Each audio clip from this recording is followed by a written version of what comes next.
Le rétablissement sans délai de tous les contrôleurs aériens expatriés dans leurs droits en instruisant l'annulation pure et simple des rapatriements en cours, l'entière responsabilité de la direction générale de la SECNA engagée si jamais l'intégrité physique ou morale de l'un des membres des familles de ces contrôleurs aériens expatriés venait à être mise en danger dans ces pays étrangers où ils seraient désormais livrés à eux-mêmes. Le communiqué de presse du syndicat des contrôleurs aériens de la SECNA liste en tout 5 attentes à l'intention du directeur général de l'Agence pour la sécurité de la navigation aérienne en Afrique et à Madagascar, Mohamed Moussa.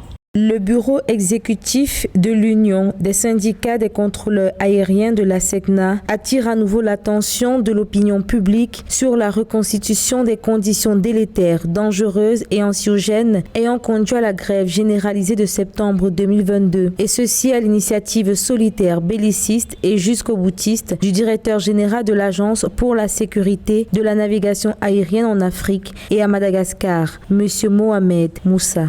Sabotage en cours des résolutions du comité des ministres de la direction générale de la SECNA. L'intitulé fort évocateur du communiqué de presse du bureau exécutif de l'Union des syndicats des contrôleurs aériens de la SECNA trahit l'amertume de ce personnel qui dit être désabusé. Depuis la réunion extraordinaire du comité des ministres, organe suprême de la SECNA, tenue le 17 octobre 2022, qui a donné des orientations claires en vue de la restauration des contrôleurs aériens dans leurs droits légitimes, rien selon le syndicat ne semble s'être concrétisé. Une potentielle menace selon les experts sur la sérénité mais surtout la régularité des vols.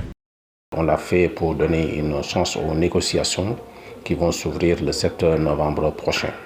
Et comme vous le savez, on a encore 8 points de revendication qui sont en suspension.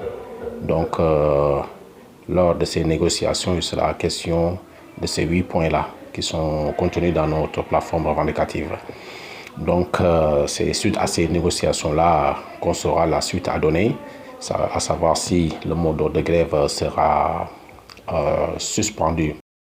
Pour rappel, l'Union des syndicats des contrôleurs aériens de la SECNA avait lancé un mot d'ordre de grève pour la période du 23 au 25 septembre. Elle réclamait notamment la révalorisation des primes ou encore la formation continue des contrôleurs. Cela concerne 17 pays membres sur le continent, une grève sauvage, selon la direction de la SECNA, basée à Dakar au Sénégal.